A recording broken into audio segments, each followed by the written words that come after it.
Head over to BoardGamePrices.com to find the best price on Keyforge and thousands of other games. Hello my friends, it's the Game Boy Geek here.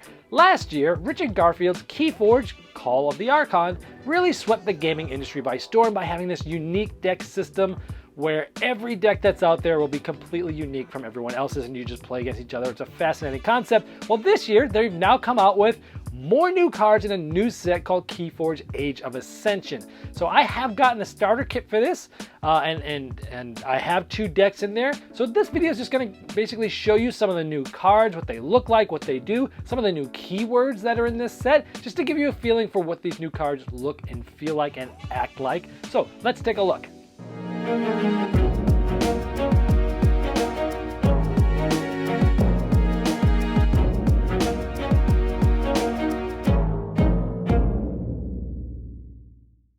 So I have 2 decks to show you today. The first one has the Brobnar, Shadows, and Untamed Houses. Let's look at each of these houses one at a time.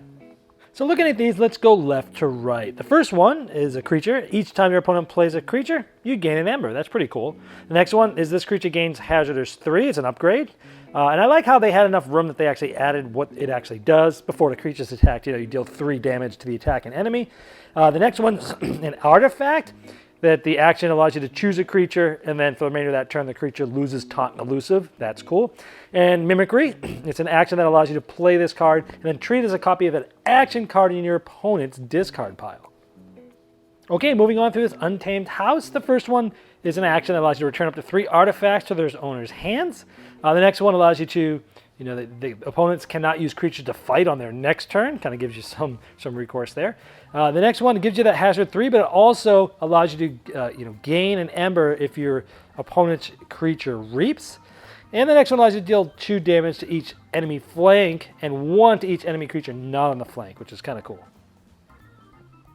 Okay, finishing off the Untamed House here, the Save the Pack allows you to destroy each damaged creature, including your own, but you gain a chain. The Grove Keeper, at the end of your turn, you give each neighboring creature a +1 power counter. The Dusk Witch uses one of the new keywords here, Omega, which is after you play this card, you basically have to end that step of your turn. So, this has to be basically the last card you play there. But it gives you Elusive, and your creatures, they come in ready once she's out there. The Fang House, it's a beast, but it gives you the Assault 3. Which is nothing new, and then Hazardous 3, which also is not anything new, but cool to kind of put those 2 things together. Now moving on to the Shadow faction, the Bullet Eye, it has Elusive, and when you reap, you destroy a flank creature. Special delivery is Omni, so you can use it even when that house isn't called, and you deal 3 damage to a flank creature, and if it's destroyed, you purge it. The next one is, if you have more amber than an opponent, you discard a random card from their hand, and you get to draw a card.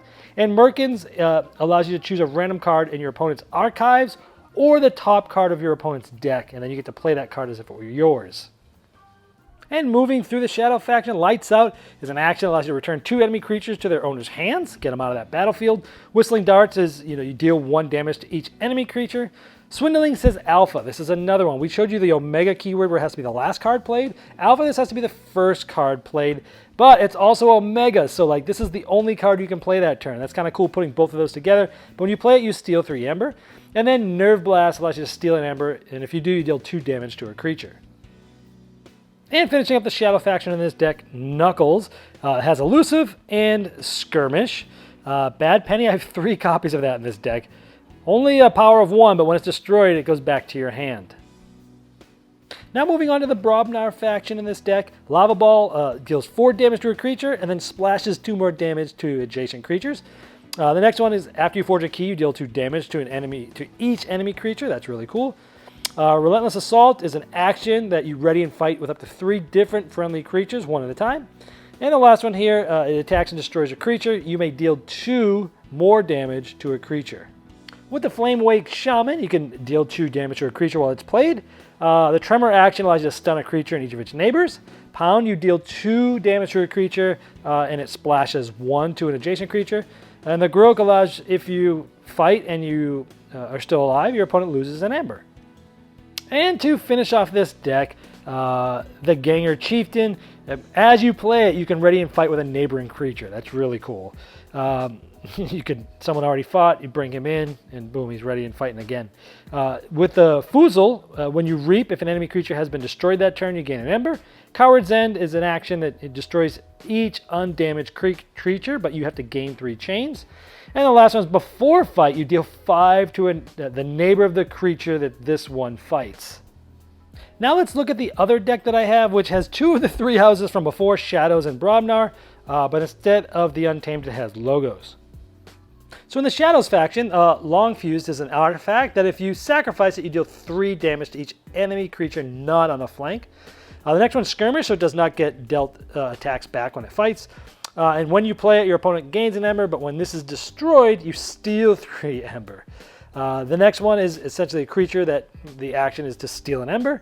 And the last one there is as you play it, you deal a damage to each enemy creature. The Throwing Stars, it's an action that you deal 1 damage up to 3 creatures, and you gain an Ember for each creature destroyed this way. The next one is you steal an Ember, and if your opponent has 7 or more, you steal 2.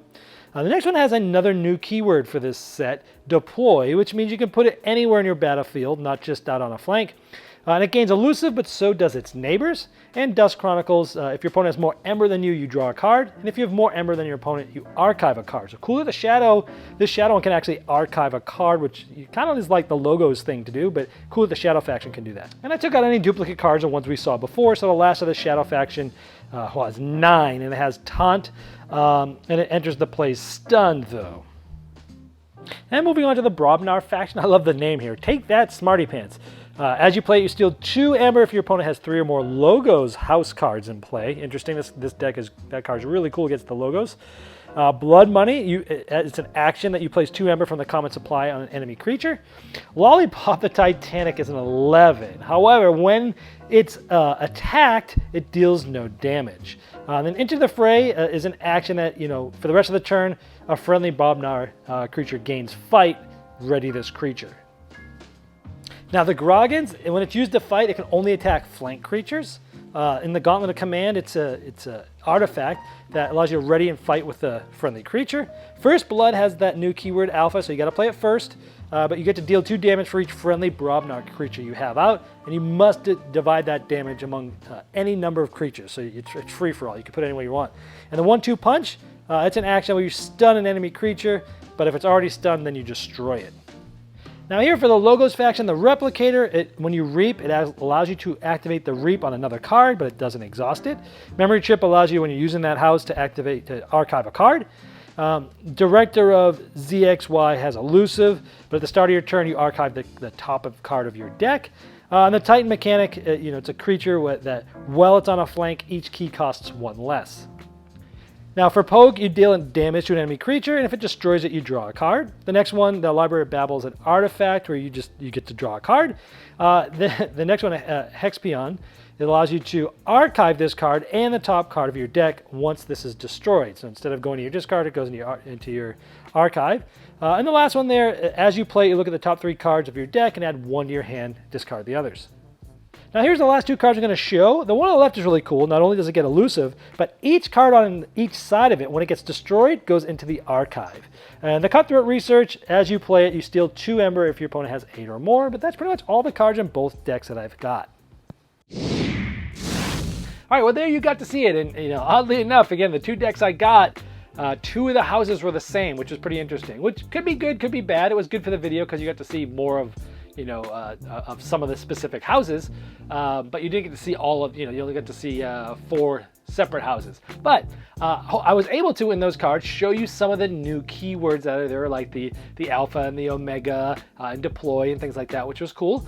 I'm glad they were in that deck. So let's talk about this set, the Age of Ascension set. So you've got 210 new cards that are in this total set with those new keywords that I just mentioned and that I showed you, and I think that's cool. I think that's approximates to about 30 new cards per house, versus when the Call of Archon came out, I think there was about 24-ish cards in each house, I think, if 166 cards or somewhere around there. So it actually is even more cards than when it was originally there are being added. So, a lot more replayability, it was already replayable like crazy, but now it gives people that are really into this game a whole set of new cards and things to test out and try and play with and find decks that they really like. I like that you can play games with Age of Ascension against the Call of Archon. So, you can have someone from either set playing against each other. And I think that's cool. So overall, I hope this helped you kind of get a feel for some of the new keywords, what they do, some of the artwork, give you a little bit of what it does add, and that you can play against Archon. This has been the Game Boy Geek, breaking down barriers, growing relationships through board games by helping you find the next one you'll love. This video was shot on a Game Topper, the ultimate gaming accessory. After successfully fulfilling their first Kickstarter, Game Toppers are taking the world by storm. Now you can get your own portable gaming top by participating in Game Topper's Kickstarter 2.0 starting June 25th, 2019. New styles, new sizes, and amazing new game mats. Go to GameToppersLLC.com to enter a full Game Topper system valued over $1,000 to also bring you to the Kickstarter project page and to late pledge.